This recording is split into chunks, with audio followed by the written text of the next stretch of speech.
Hi, Matthew from Les Primitifs in Quebec. I'm super excited to announce the collaboration with T3 to a special 5 days adventure coming up in March. Um, Let me tell you something really special for me. I mean, T3 was a mentor, an inspiration for me since 2006, the first time I met him. I mean, I don't know if it was his age, because we have the same age.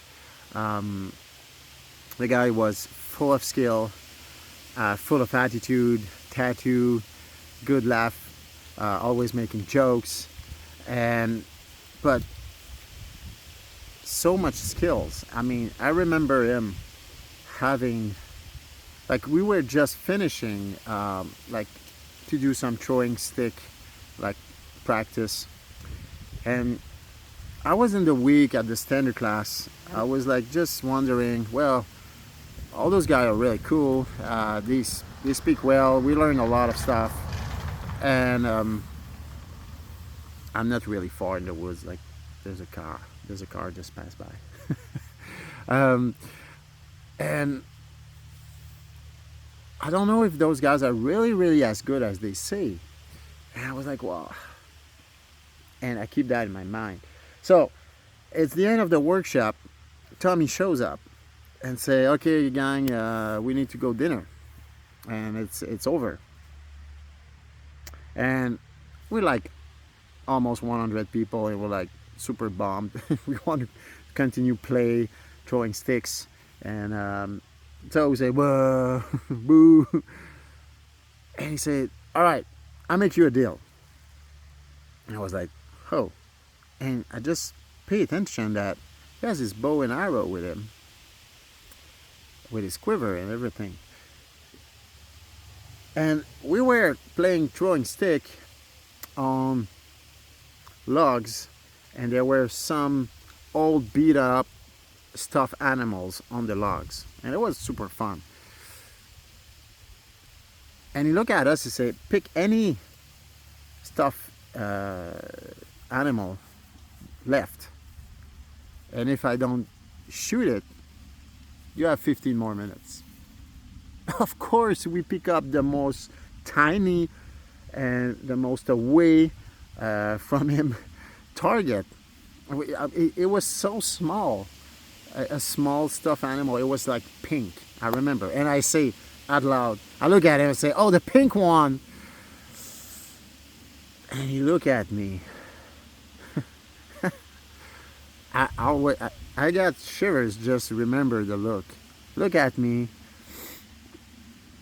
and in one motion, without making any noise, like in one step motion from the quiver to the bow to the target, in just a super smooth, so smooth motion, and everybody went silent. Everybody hold their breath. We're like,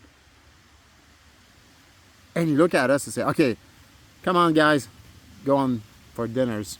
Nice try." And I had that Han Solo moment where, like, okay, it's all true.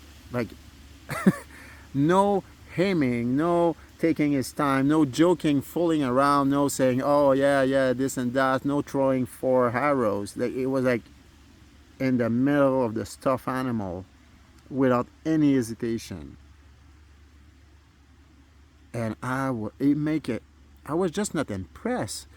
I was like, wow. You gotta remember that in 2006, YouTube was not what it is today. Like, nobody were going on YouTube to learn survival skill or bushcraft stuff or learn how to shoot a bow and arrow. It was the very first time I saw someone shoot a bow with an arrow in a, like, instinctive way. And it was so beautiful. If I saw that on a movie, I will not, like, I will say, yeah, bullshit. If someone have told me that story, I will say bullshit. But it was so smooth. Then a couple of years later, I wanted to go and learn archery, instinctive shooting. So I met some people, and my result was not really good. So at one time I was staying between classes and asked Tommy, like, you have like a little bit of time, and you can you teach me the basics, because really I obviously don't know what I'm doing. And so yeah. So we he, he teach me. I think he spent like 25 minutes with me, like 25 minutes. Then I practiced. So it wasn't like an hour. I use those 25 minutes every time I shoot an arrow. Every time I take my bow, I use the wisdom of those 25 minutes every time I take a bow and an arrow. I'm not saying I'm super good, I'm not good as, but I went from nothing to like put arrow in a target in an instinctive way.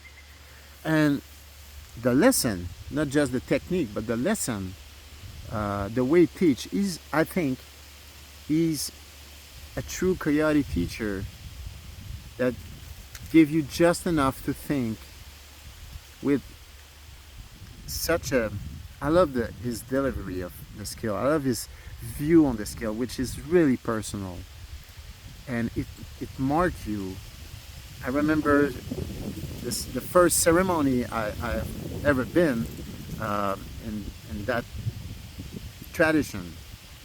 I mean, I never cry in my adult time, and I didn't know if I had tears of joy or I felt sorry for being so disconnected to the landscape at that time. But seeing this Tommy teach me do a ceremony was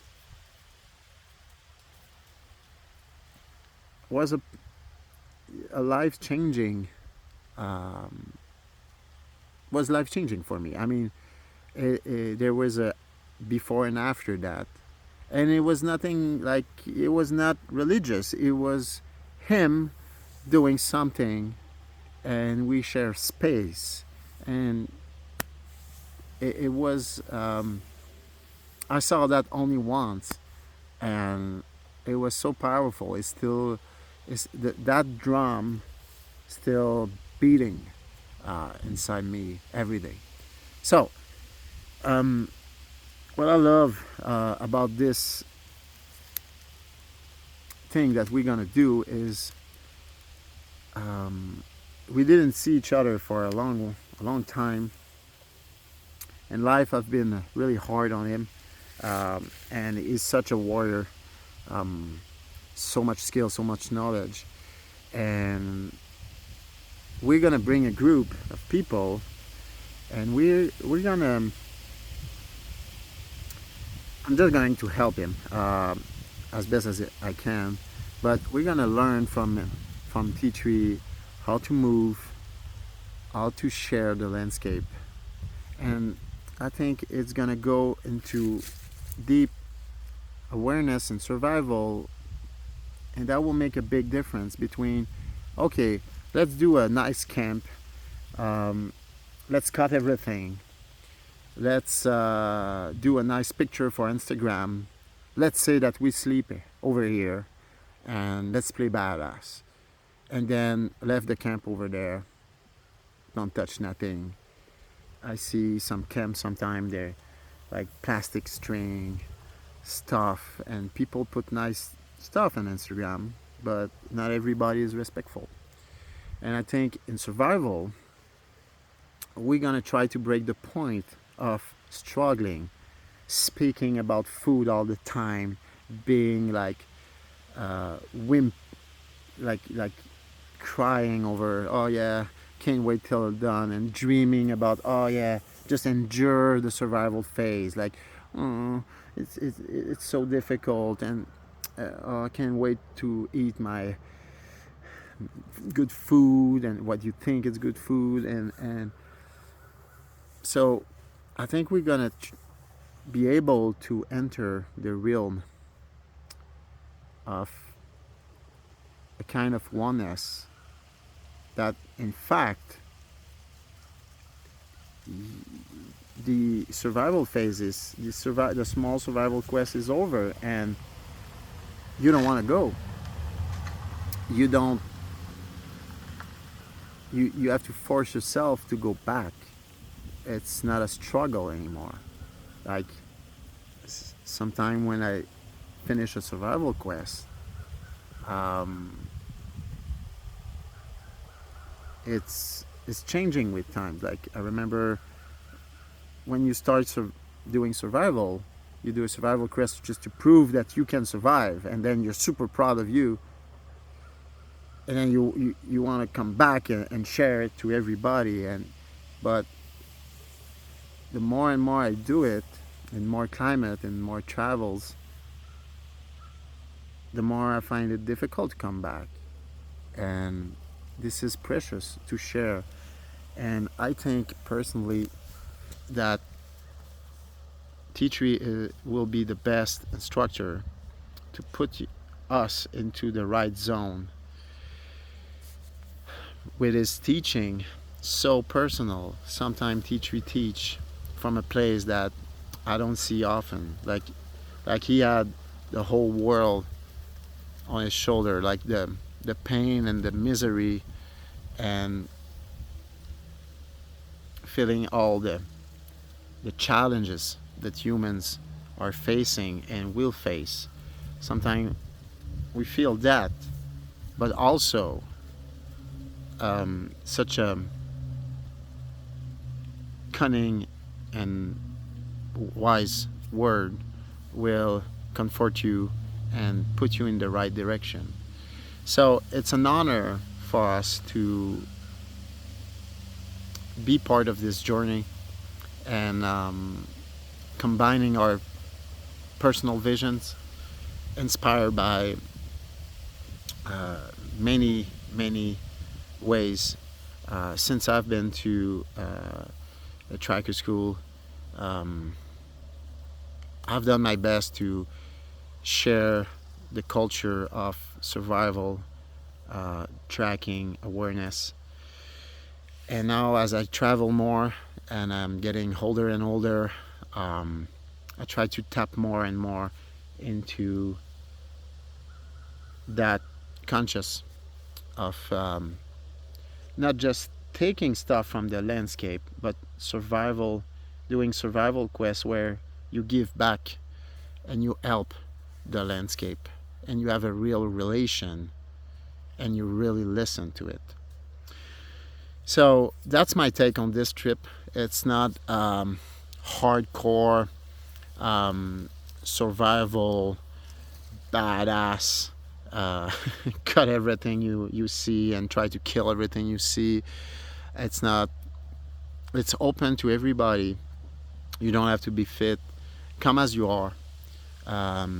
Everybody's welcome, and it will be awesome to share the land and hear the voice of T3.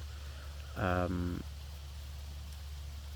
I cannot imagine if those 25 minutes of coaching and that ceremony and many other classes I've done with him, I'm still feeling the concentric rings.